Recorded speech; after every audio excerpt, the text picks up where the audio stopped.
Baik, Assalamualaikum warahmatullahi wabarakatuh. Selamat pagi, salam sejahtera untuk kita semua. Terima kasih kalian sudah mau bergabung dalam pertemuan pertama mata pelajaran sejarah Indonesia di semester yang kedua ini. Mudah-mudahan kita selalu berada dalam keadaan yang sehat walafiat dan dihindari dari pandemi COVID ini. Baik, langsung saja mungkin pada pertemuan pertama di semester yang kedua ini, Bapak akan membahas materi yang pertama yaitu tentang masuknya agama dan kebudayaan Hindu-Buddha di Indonesia. Hal yang pertama yang harus kita ketahui adalah bahwa nenek moyang kita, nenek moyang bangsa Indonesia, itu tercatat pernah memeluk agama Hindu dan Buddha jauh sebelum agama Islam dipeluk oleh kita sekarang ini. Jadi kalau kita melihat kondisi zaman sekarang bahwa Indonesia adalah negara dengan jumlah penduduk beragama Islam terbesar di dunia, itu tidak sama dengan kondisi masyarakat Indonesia kurang lebih 14 abad yang lalu atau 1400 tahun yang lalu.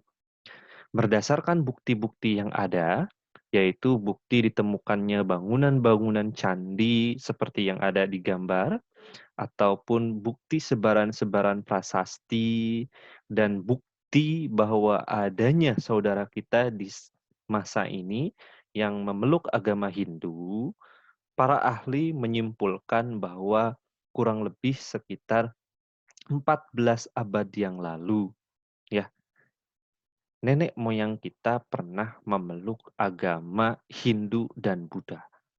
Jadi sebelum agama Islam masuk, berkembang dan dianut oleh mayoritas masyarakat Indonesia, nenek moyang kita terlebih dahulu memeluk agama Hindu dan Buddha di Indonesia. Apa buktinya, Pak? Buktinya bisa kita temukan dari bangunan-bangunan, ya, masa lalu yang bercorak Hindu dan Buddha, serta ditemukannya beberapa prasasti-prasasti, ya, beberapa prasasti-prasasti di Indonesia yang memiliki corak Hindu dan Buddha. Itu adalah bukti kuat bahwa kebudayaan agama Hindu dan Buddha itu pernah tumbuh dan berkembang di wilayah Indonesia. Nah, maka pada materi yang pertama di pertemuan pertama semester kedua ini, kita akan membahas tentang bagaimana masuknya agama dan kebudayaan Hindu-Buddha di Indonesia dan perkembangan-perkembangannya. Baik, langsung saja mungkin kita masuk ke materi.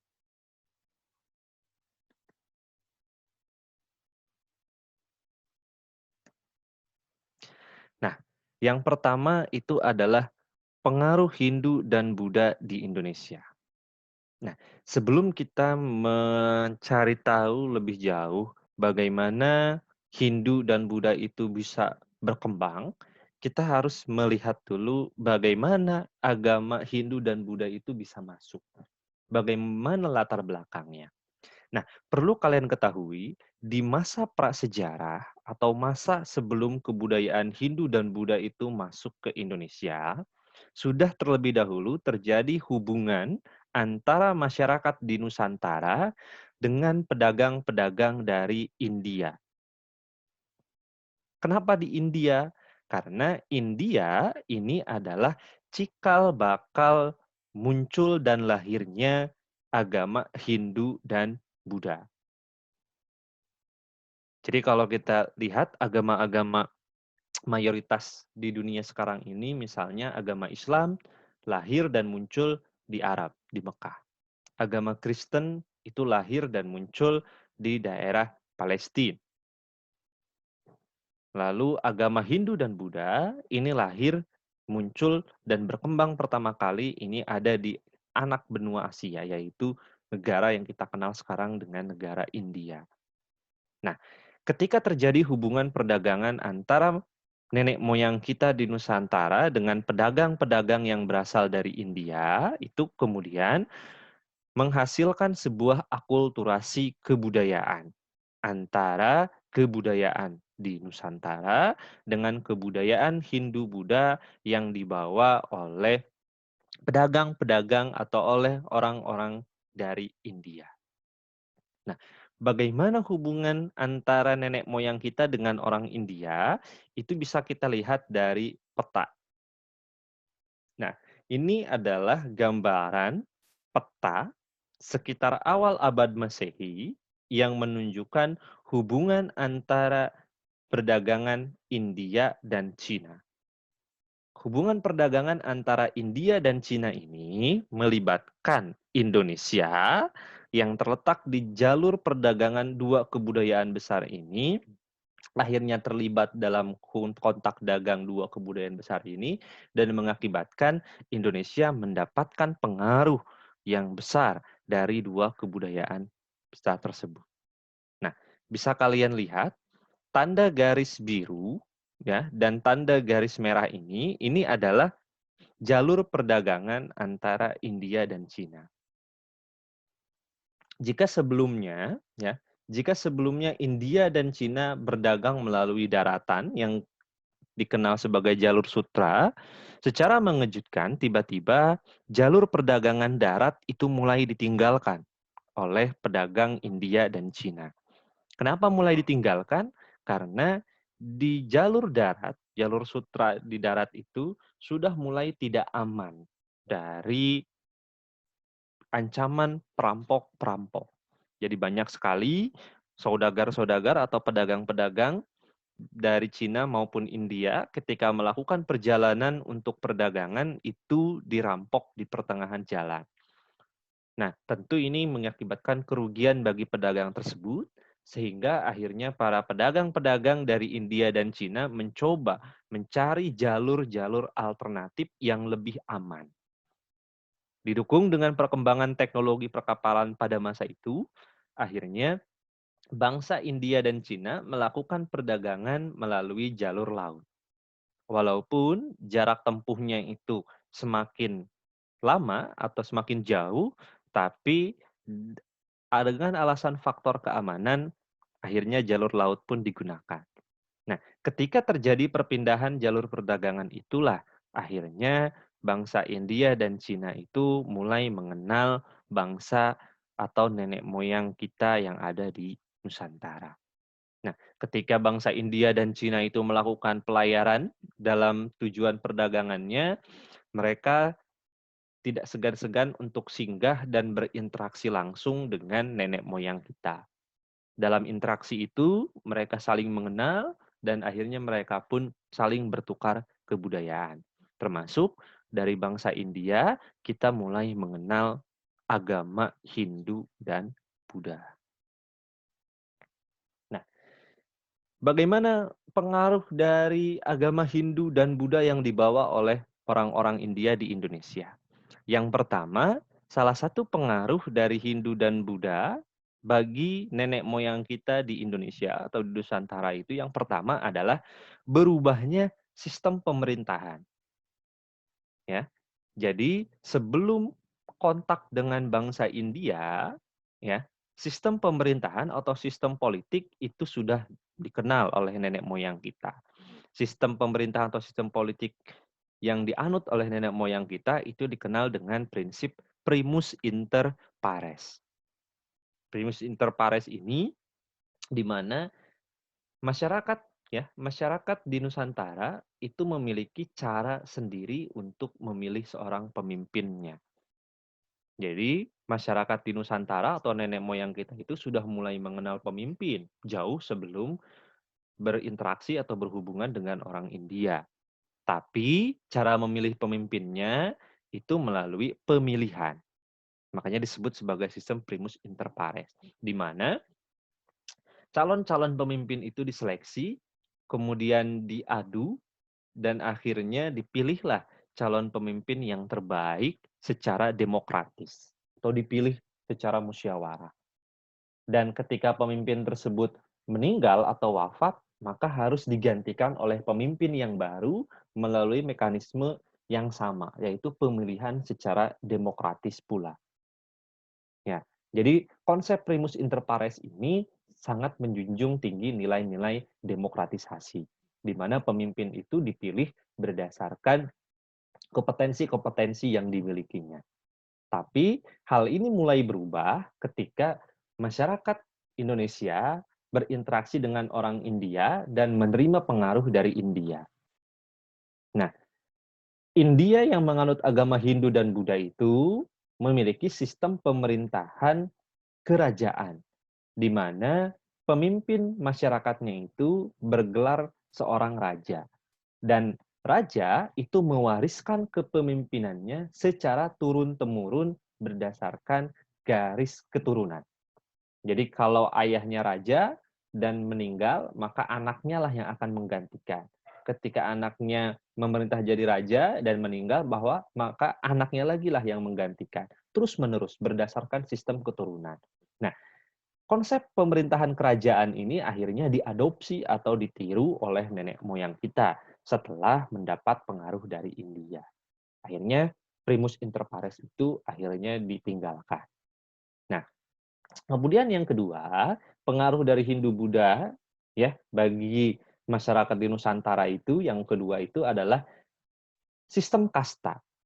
Jadi dalam sistem kemasyarakatan atau sistem sosial ya, pengaruh Hindu dan Buddha itu sangat-sangat mulai terasa, di mana ketika agama Hindu dan Buddha sudah mulai dianut atau dipeluk, khususnya Hindu, maka sistem kasta itu mulai diadopsi oleh nenek moyang kita. Nah, sistem kasta ini adalah sistem kemasyarakatan atau sistem sosial yang dimiliki oleh agama Hindu, di mana dalam kepercayaan agama Hindu bahwa masyarakat itu terbagi ke dalam beberapa lapisan-lapisan sosial berdasarkan statusnya. Kalau kita lihat di sini ada segitiga atau segitiga sistem kasta dalam masyarakat Hindu. Dan ini mulai diadopsi oleh nenek moyang kita setelah nenek moyang kita resmi menganut agama Hindu. Kurang lebih ada 5 sistem kasta yang digunakan dalam agama Hindu. Nah, kasta yang paling bawah ini adalah kasta Pariya. Kasta Pariya itu adalah kasta yang dihuni atau ditempati oleh masyarakat dari golongan budak atau pembantu.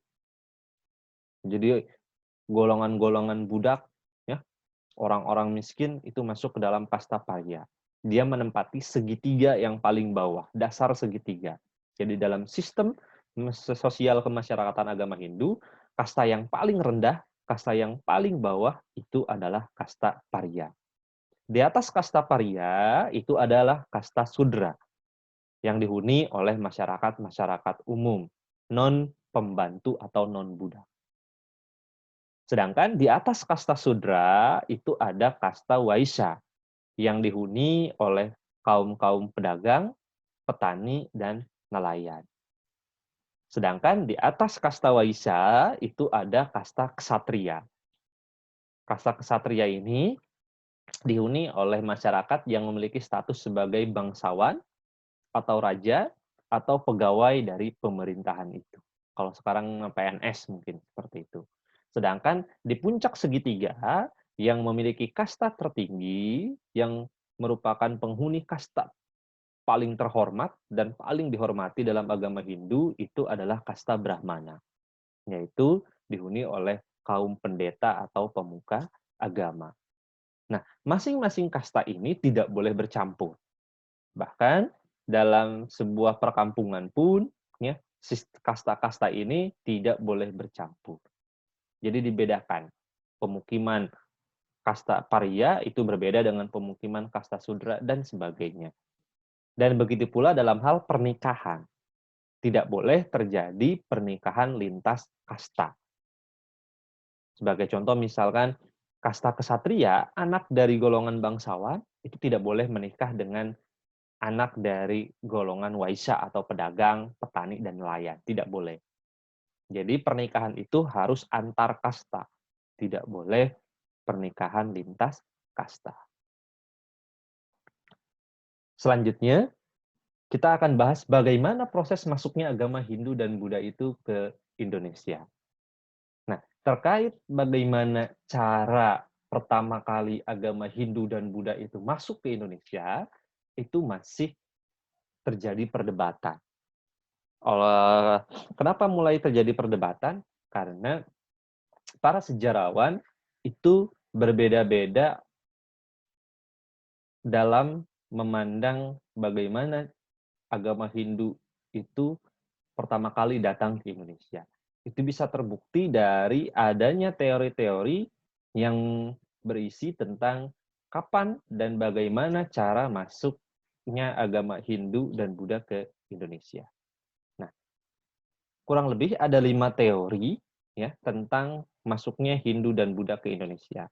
Teori-teori tersebut antara lain yang pertama adalah teori Brahmana. Teori Brahmana ini dicetuskan oleh Van Leur.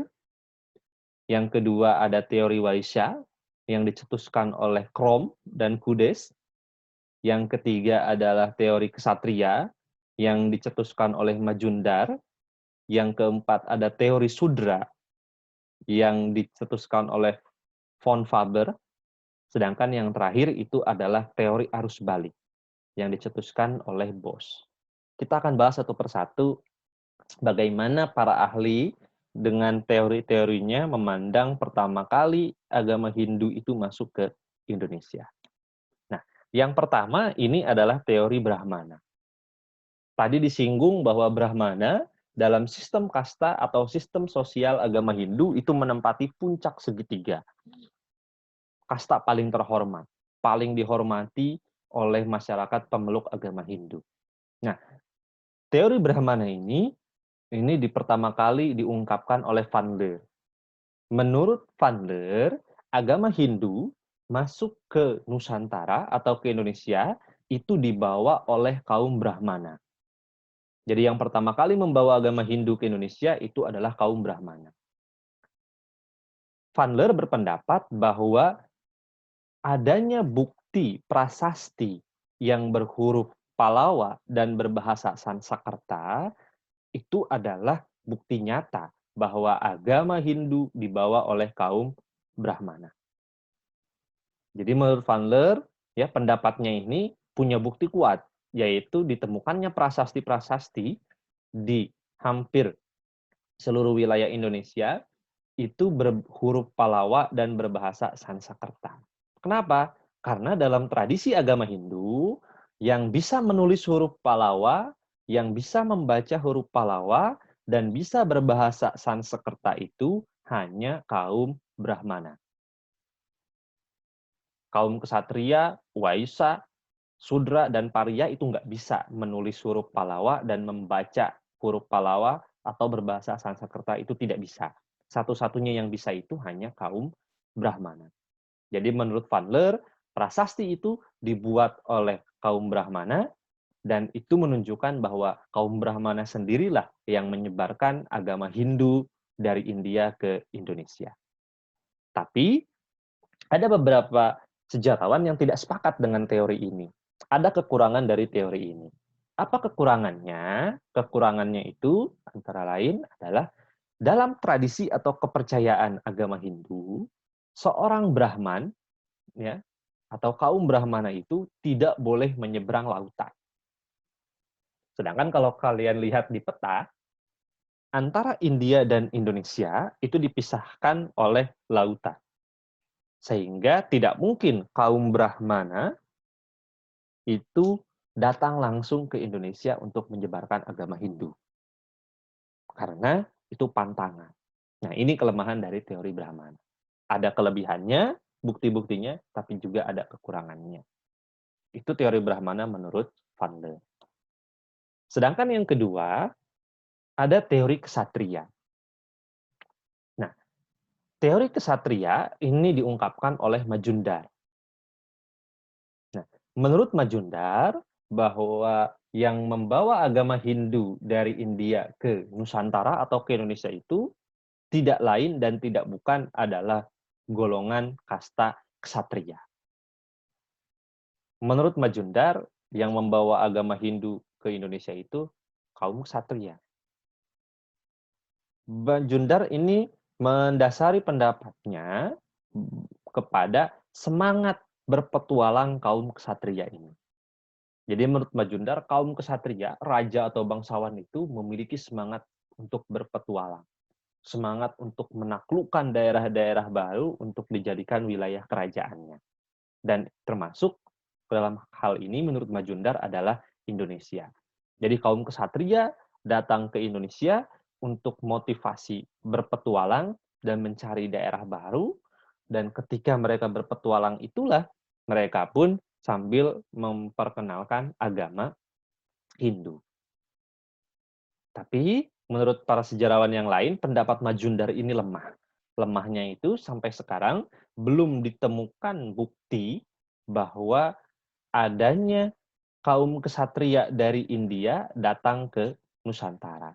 Baik dalam hal petualangan maupun penaklukan untuk mencari daerah baru itu. Itu belum ada. Jadi teori ksatria ini dianggap lemah. Kemudian yang ketiga itu ada teori Waisya. Nah, teori Waisya ini diyakini atau diungkapkan oleh dua tokoh sejarah. Sejarawan yaitu Krom dan Kudes. Nah, menurut Krom dan Kudes, agama Hindu dan Buddha masuk ke Indonesia itu dibawa oleh golongan Waisya. Dalam hal ini pedagang. Ya, jadi tadi di awal disinggung bahwa kontak antara Indonesia dengan India itu diawali oleh kontak dagang. Jadi yang pertama kali melakukan kontak dengan masyarakat di Indonesia, menurut Krom dan Kudes itu adalah kaum pedagang. Dan kaum pedagang inilah yang pertama kali memperkenalkan agama Hindu ke masyarakat Indonesia. Apa motivasi kaum pedagang ini memperkenalkan agama Hindu? Tadi tidak lain dan tidak bukan, sebenarnya motivasi awalnya itu adalah perdagangan. Yaitu ingin memperoleh emas dan hasil hutan di Indonesia untuk dijadikan komoditas dagang. Tapi lama-kelamaan, ya, kaum pedagang ini mulai menetap di kepulauan Indonesia sambil menunggu perubahan arah angin untuk membawa mereka berlayar ke Cina ataupun sebaliknya, berlayar kembali ke India. Selama menunggu perputaran arah mata angin itulah kaum-kaum Waisya menurut Krom dan Kudes itu menetap di Indonesia dan menikah dengan perempuan-perempuan pribumi atau perempuan-perempuan lokal. Dari pernikahan itu akhirnya menurunkan putra dan putri yang berstatus pemeluk agama Hindu.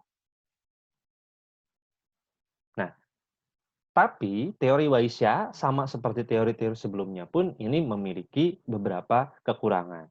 Kekurangan yang dimiliki kaum Waisya sebagai pionir atau orang pertama yang membawa agama Hindu ke Indonesia ini terletak pada kemampuan mereka dalam menguasai bahasa Sanskerta dan huruf Pallava. Jadi diragukan. Ya, ini. Kenapa? Karena kitab-kitab suci agama Hindu dan urusan-urusan keagamaan itu hanya dimonopoli oleh kaum Brahmana. Dan kaum Waisya itu tidak bisa ya membaca kitab sucinya. Jadi teori Waisya menurut beberapa sejarawan ini dianggap lemah. Lalu teori yang keempat. Nah, teori yang keempat ini adalah teori Sudra. Ini diperkenalkan atau dipopulerkan oleh von Faber. Nah, von Faber berpendapat bahwa yang pertama kali mengenalkan agama Hindu di Nusantara atau di Indonesia itu adalah kasta Sudra. Kalau tadi kita lihat ya, Sudra itu masyarakat umum. Masyarakat umum menurut von Faber merekalah yang yang memperkenalkan agama Hindu dari India ke Indonesia. Menurut von Faber, bagaimana cara masyarakat India dari kasta Sudra mengenalkan agama Hindu kepada masyarakat Indonesia itu melalui proses perjalanan. Jadi, orang-orang dari kasta Sudra di India itu memiliki motivasi untuk memperbaiki nasibnya. Karena mereka berasal dari dua kasta terbawah dalam agama Hindu, mereka berinisiatif untuk keluar dari wilayah India dan memperbaiki nasib dan kehidupan mereka. Nah, salah satu cara yang ditempuh adalah melakukan migrasi atau perpindahan dari India ke Indonesia. Nah, ketika mereka pindah ke Indonesia, mereka berinteraksi dengan masyarakat Indonesia dan mulai mengenalkan tradisi agama Hindu tersebut. Sambil tentu saja memperbaiki nasib mereka di Nusantara. Sama seperti teori-teori sebelumnya, teori-teori ini pun memiliki kekurangan. Teori Sudra ini memiliki kekurangan, hampir sama dengan teori Vaisya yang sebelumnya. Menurut para sejarawan, kasta Sudra itu adalah kasta yang nir pengetahuan atau kasta yang terbelakang dalam hal pengetahuan. Sehingga mustahil kaum Sudra itu mampu mengajarkan agama Hindu kepada masyarakat di Nusantara. Selanjutnya, ada teori yang terakhir, itu adalah teori arus balik. Mohon maaf, ini judulnya salah, itu masih teori Sudra, tapi yang dimaksud di sini adalah teori arus balik. Nah, teori arus balik ini diperkenalkan oleh F.D.K. Bose. Jadi menurut Bose, ya, agama Hindu masuk ke Indonesia itu tidak lain dan tidak bukan dibawa sendiri oleh orang Indonesia. Jadi orang Indonesia sendirilah yang membawa agama Hindu dari India ke Indonesia. Bukan kaum Brahmana dari India, bukan kaum kesatria dari India, maupun bukan ya kaum Sudra dari India. Tapi menurut Bos, justru orang Indonesia sendirilah yang membawa agama Hindu dari India ke Indonesia. Bos berpendapat bahwa hal ini diperkuat dengan adanya bukti sebuah prasasti di Nalanda, India. Dalam prasasti tersebut disebutkan bahwa di Nalanda itu terbuat atau dibuat adanya di Nalanda, India itu ada sebuah, kalau kita sebutkan sekarang itu asrama yang didirikan khusus bagi pelajar-pelajar agama Hindu dan Buddha dari Indonesia. Jadi dalam prasasti Nalanda itu disebutkan bahwa telah dibangun sebuah asrama tempat belajar agama bagi santri-santri lah, bagi pelajar-pelajar asli Indonesia yang sedang menuntut agama di India. Nah, kemudian para pelajar-pelajar Indonesia yang di India itu setelah selesai belajar pulang ke Indonesia dan kemudian menyebarkan agama Hindu yang mereka dapat ke Indonesia. Jadi itu menurut Bos. Buktinya ada prasasti. Nah, sedangkan sama seperti teori-teori sebelumnya, teori arus balik ini pun ya di mata beberapa sejarawan ini memiliki kelemahan. Salah satu kelemahan dari teori arus balik ini adalah kurangnya ya peran aktif dari bangsa Indonesia di masa itu. Jadi di periode abad ke-4 sampai abad ke-6 itu, ya menurut sejarawan, bangsa Indonesia ini perannya masih pasif, belum aktif. Jadi mustahil jika bangsa Indonesia itu datang langsung ke India, belajar, dan kemudian pulang lagi untuk menyebarkan agama Hindu. Memang mungkin sedikit membingungkan, kelima teori ini memiliki pendapat dan memiliki buktinya sendiri, tetapi itulah sejarah, tidak ada kebenaran tunggal atau kebenaran pasti. Masing-masing memiliki evidence, memiliki bukti, dan bukti-bukti itu mengarahkan kita kepada masing-masing teori. Nah, itu mungkin pembahasan pertama kita ya di semester yang kedua ini tentang bagaimana masuknya agama Hindu dan Buddha di Indonesia. Jadi Bapak ulangi, ya, nenek moyang kita sebelum memeluk agama Islam seperti sekarang itu pernah memeluk agama Hindu dan Buddha. Buktinya adalah ditemukan bangunan-bangunan bercorak Hindu dan Buddha, serta peninggalan-peninggalan tertulis seperti prasasti yang bercorak Hindu dan Buddha. Dari mana nenek moyang kita menganut agama Hindu dan Buddha itu? Nenek moyang kita menganut agama Hindu dan Buddha ya setelah berinteraksi dengan orang-orang India. Orang-orang India yang melakukan perdagangan dengan bangsa Cina ya, itu menggunakan jalur laut untuk melakukan kontak dagangnya. Penggunaan jalur laut inilah yang mengantarkan orang India mengenal nenek moyang kita di Nusantara. Ketika mereka melintas di perairan Nusantara, mereka berhenti, kemudian mereka berinteraksi, salah satunya mereka pun memberikan pengaruh dari negaranya, yaitu India, kepada nenek moyang kita. Nah, mungkin cukup sekian pertemuan kita yang pertama kali ini.